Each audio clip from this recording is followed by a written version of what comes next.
Navigating relationships with narcissistic women can be particularly challenging for Sigma males who value their independence and unique worldview. These manipulative individuals often employ a variety of tactics to undermine the Sigma male's self-confidence and autonomy, aiming to exert control and dominance. Narcissistic women are adept at identifying and exploiting vulnerabilities, using charm, deceit, and emotional manipulation to create an illusion of intimacy and loyalty. They may feign admiration for the Sigma male's distinctive traits and lifestyle, only to later use these very attributes against them, fostering dependency and self-doubt. Gaslighting, guilt-tripping, and playing the victim are common strategies designed to destabilize the Sigma male's sense of reality and isolate them from supportive social networks. By consistently shifting blame and distorting facts, these women can keep Sigma males off balance, making it difficult for them to maintain their strong, self-reliant identity. The Sigma male's desire for meaningful and authentic connections can be weaponized by narcissistic women, turning their strengths into perceived weaknesses. Understanding these tactics is crucial for Sigma males to protect their mental and emotional well-being, allowing them to maintain their independence and resist manipulative influences. Number 19. The eerie reflection was something I noticed during a thunderstorm that seemed to shake the very foundations of my house. I was brushing my teeth, the bathroom illuminated by flickering candlelight due to a power outage, when I saw a shadowy figure standing behind me in the mirror. I spun around, but the room was empty. My heart raced as I turned back to the mirror, only to see my own frightened reflection. But then it happened again. This time the figure's face was clearer, and it looked eerily like me, but with hollow, empty eyes. Each flash of lightning revealed more details: the same clothes, the same stance, but a visage devoid of life. I backed away, but the reflection remained, mimicking my every move, yet somehow detached from my own actions. It felt as if the storm outside had conjured a sinister doppelganger, trapped in the mirror. The rain lashed harder, and the thunder boomed louder, as if the elements themselves were trying to force this spectral twin out into the open.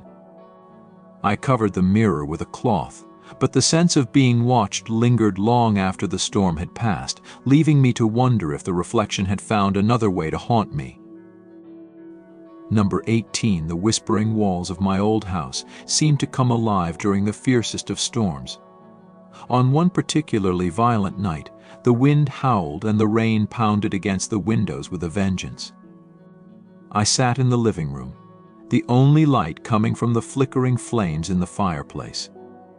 As the storm intensified, I began to hear faint whispers, soft at first, but growing louder with each passing minute.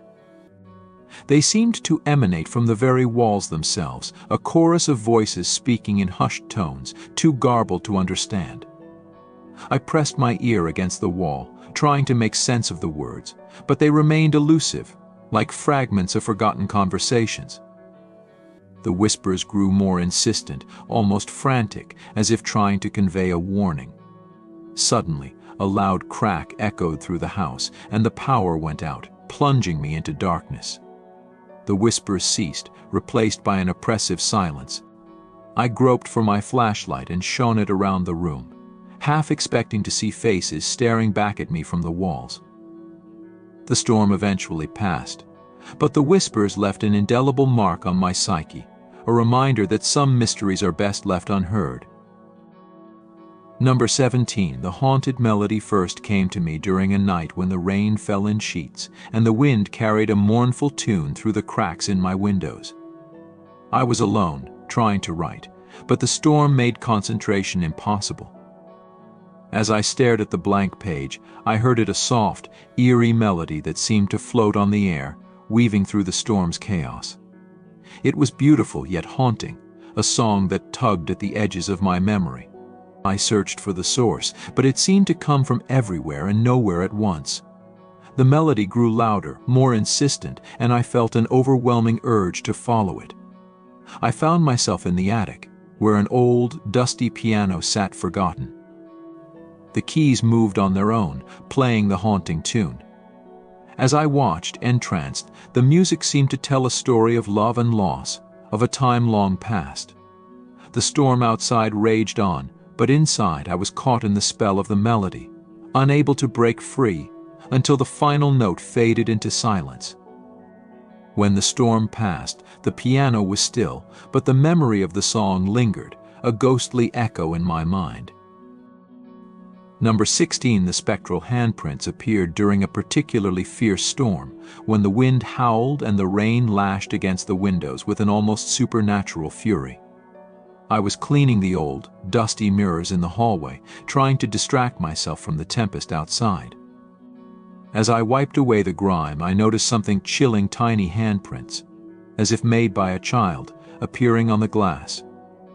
I stepped back, startled, and watched as more prints materialized, moving slowly across the surface as though an invisible child was pressing their hands against the mirror. My heart raced as I followed the trail of handprints, leading me to the attic, a place I rarely ventured. The storm seemed to grow louder, more menacing, as I climbed the stairs. In the attic, I found an old, forgotten toy chest. Inside, among the dusty relics of the past, was a small, weathered diary. Its pages told the story of a child who had lived in the house long ago, a child who had died tragically during a storm much like this one. As I read, the handprints faded, leaving me alone with the eerie knowledge that the child's spirit had been trying to communicate, reaching out from the past through the storm's fury. Number 15. The flickering lights had always been a minor annoyance, but during the storm, they took on a sinister life of their own. It started with a gentle flicker, barely noticeable, but as the rain intensified and thunder boomed, the lights began to pulse erratically. Sitting in my living room, I watched as the lamps and overhead lights seemed to synchronize with the storm, creating an unsettling rhythm of light and dark. Each flash of lightning outside was mirrored by a strobe-like burst inside, casting eerie shadows that danced on the walls. I tried to ignore it, chalking it up to the storm's interference with the power lines, but then the lights began to form patterns, words, and symbols that I couldn't quite decipher. It felt as if the storm was trying to communicate, using my home's electricity as its medium. The air grew thick with a palpable tension, and I could feel my pulse quicken with every flicker. Just as suddenly as it had started, the storm passed, and the lights returned to their normal, steady glow. But the experience left me shaken, wondering if I had been touched by something otherworldly, a message lost in the static of the storm. Number 14. The ancient photograph appeared one stormy night, as the wind howled and rain battered the windows with relentless force. I was rummaging through the attic, searching for old keepsakes, when I found a dusty, leather-bound album tucked away in a corner. As I flipped through its yellowed pages, I came across a photograph that sent chills down my spine. It was of a family: mother, father, and 2 children standing in front of what looked like my house, but it was dated over a century ago. The family's eyes seemed to follow me, their expressions frozen in an eerie half-smile. The storm outside intensified, and the lights began to flicker. I felt a cold draft, though all the windows were closed. The air grew heavy, and I heard faint whispers, as if the family in the photograph was trying to speak. The whispers grew louder, forming words I couldn't understand, but their urgency was clear. Suddenly, a loud crack of thunder shook the house, and the album slipped from my hands, landing open on the floor. When I picked it up, the photograph was gone, leaving an empty space where it had been. The storm passed, but the feeling of being watched lingered, the photograph's ghostly presence etched into my memory. Number 13. The old journal found me on a night when the rain fell like a relentless curtain and the wind howled through the cracks of my old house. I was exploring the basement, a place I rarely visited, when I stumbled upon a dusty, leather-bound book hidden behind a stack of old crates. Intrigued, I opened it and discovered it was a journal, dated over 100 years ago. The entries were written in elegant, flowing script, recounting the life of a woman who once lived in my house. Her words painted a vivid picture of a life filled with joy, sorrow, and a deep, abiding love. But as the storm outside grew more violent, the tone of the journal shifted. The woman began to write about strange occurrences, a shadowy figure seen at the edge of her vision, whispers in the dead of night, and a growing sense of dread. Her last entry was cut off mid-sentence, leaving me with a chilling sense of unfinished business. As I closed the journal, the basement lights flickered, and I felt a cold breath on the back of my neck. The storm raged on, but I was no longer alone, the journal's ghostly tale entwined with my own. Number 12, the mysterious key appeared on my doorstep one stormy evening, its brass surface glinting under the flash of lightning. I picked it up, feeling its weight and wondering which lock it belonged to. My curiosity piqued. I searched the house, trying every door and cabinet, but none seemed to fit. The storm outside intensified, and I found myself drawn to the attic, a place I rarely visited. As I climbed the creaky stairs, the key seemed to grow warmer in my hand. In the attic, amidst the old trunks and forgotten relics, I discovered an ancient, ornate chest I had never seen before. My heart pounded as I inserted the key, and with a click, the lock released. Inside the chest was a collection of letters and artifacts, all belonging to a family who had lived in the house over a century ago. The letters told a story of love, betrayal, and a hidden treasure. As I read, the storm seemed to echo the emotions in the letters, each thunderclap punctuating the dramatic tale. When I reached the final letter, the chest suddenly slammed shut, and the key disappeared from my hand. The storm passed, leaving me with the haunting story and the sense that some secrets are meant to remain locked away. Number 11, the hidden room revealed itself on a night when the storm outside was so fierce, it seemed to shake the very foundation of the house. I had always known there were stories about the old mansion, whispers of secret passages and hidden chambers. But I never believed them until that night. As I paced the floor, trying to distract myself from the howling wind and lashing rain, I stumbled upon a loose floorboard in the hallway. Curious, I pried it up and found a small lever. With a mixture of fear and excitement, I pulled it, and a section of the wall slid open, revealing a narrow staircase leading down into darkness. Armed with a flashlight, I descended into what appeared to be a forgotten cellar. The air was musty, and cobwebs hung like tattered curtains. At the far end of the cellar, I found a heavy wooden door. The storm above seemed to rage even harder as I pushed it open, revealing a small room filled with dusty books, old furniture, and a large, ornate mirror. In the mirror's reflection, I saw a figure standing behind me, but when I turned around, the room was empty.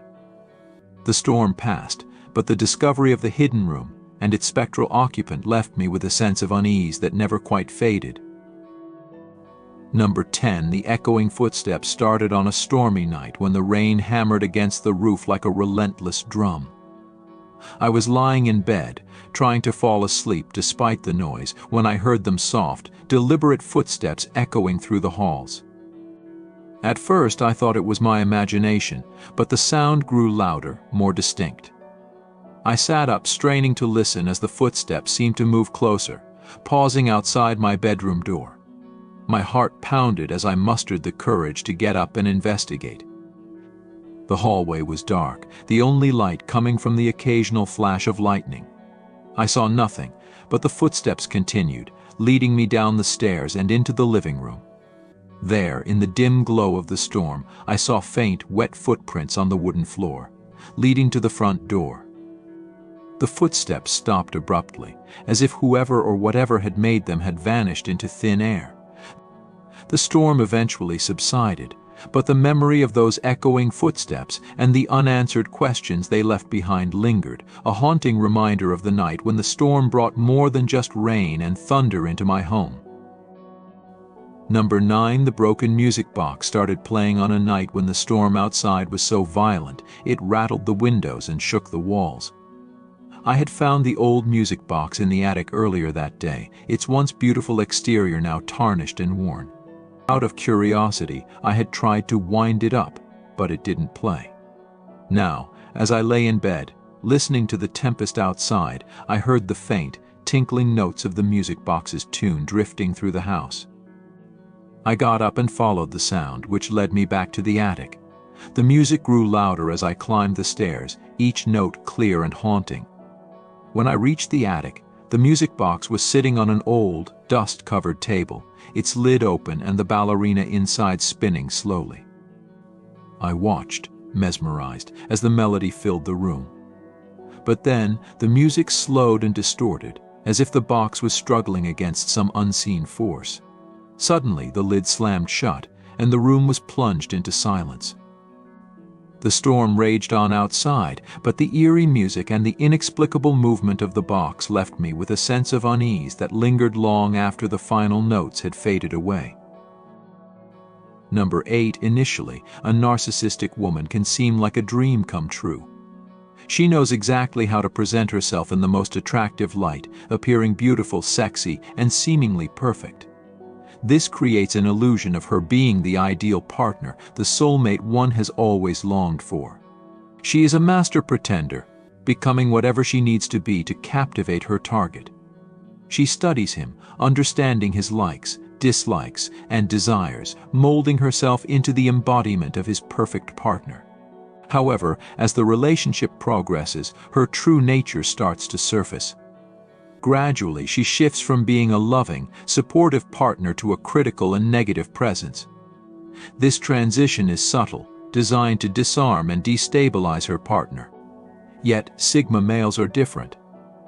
When the narcissistic woman begins her devaluation tactics, they recognize the manipulation and swiftly detach themselves from the toxic relationship, refusing to be ensnared in her web. Number 7. The stonewall tactic involves a narcissistic woman deliberately withholding communication and giving unclear answers. When asked about her actions, motives, or mistakes, she shuts her partner out, creating an unbreakable barrier that leaves him seeking answers that never come. A simple question is met with a blank look or a confusing reply, which is intentionally annoying. This calculated move keeps her in control, making her partner feel unsure and anxious.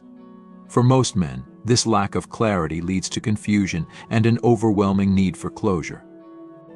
The more they push for answers, the more she retreats into her stonewalling fortress. However, Sigma males possess a unique set of traits that make them formidable opponents to such narcissistic manipulation. They see through the tactic and refuse to be drawn into her game, maintaining their sense of self and clarity. Number 6. Sneaky guilt tripping is a favorite tactic of narcissistic women. Imagine you take your girlfriend to a nice restaurant, one you think she'll love. She agrees without hesitation, but after the meal she says, "It wasn't where I wanted to go, but if you liked it, I'm happy." This leaves you feeling like you made a mistake and owe her something, despite her not giving any clue she wanted to go elsewhere. This classic manipulation tactic is used to control men by making them feel guilty. However, Sigma males are different. They are self-sufficient individuals who don't fit into traditional alpha or beta categories. They are resistant to sneaky guilt tripping because they never seek validation from others. Trusting their judgment, Sigma males are less likely to feel guilty for not meeting someone else's unvoiced expectations, thereby sidestepping the manipulation entirely. Number 5. Exploiting tears is a potent tool of emotional manipulation.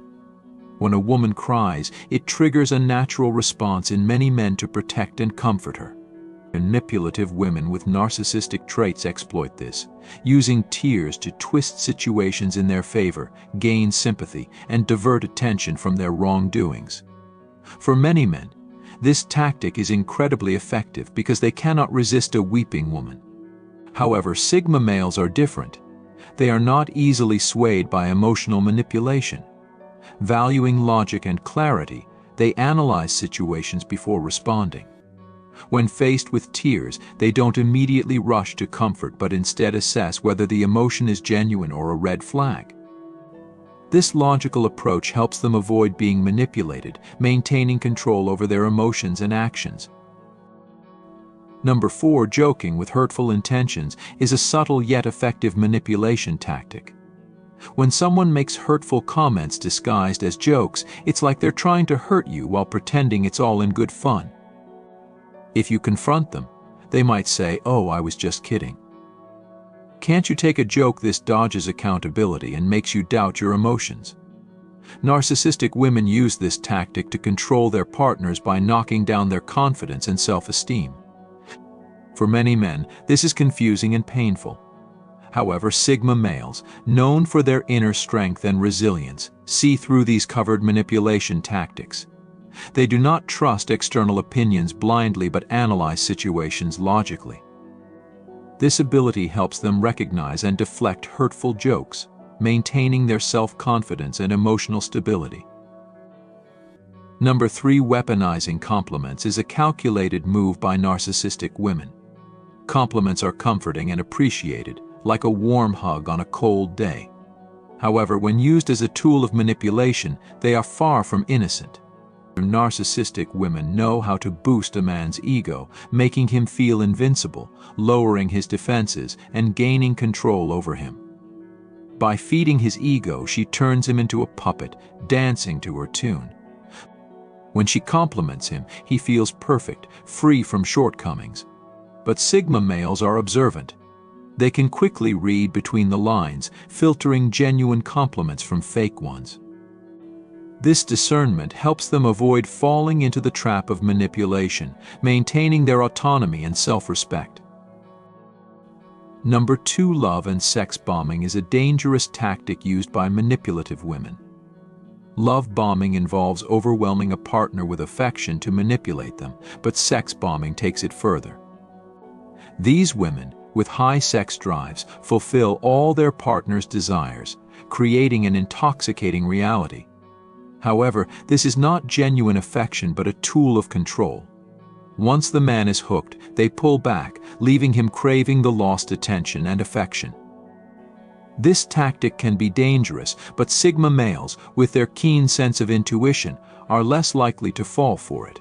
They recognize the manipulation, refusing to be controlled by these deceptive tactics, and maintain their independence and emotional stability. Number 1, narcissistic women often portray themselves as perpetual victims.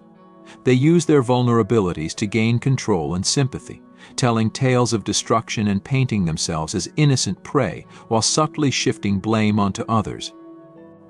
This tactic is alarmingly effective, as many men easily fall prey to such manipulation. However, Sigma males are different. They possess a unique ability to see through the facade of the victim card. Recognizing these manipulative tactics, they refuse to play along. Their ability to maintain clarity and discernment helps them avoid being manipulated, ensuring they do not fall into the trap of false victimhood, preserving their emotional well-being and autonomy. Thank you for your attention. You can now become a member of the channel by clicking the join button under this video.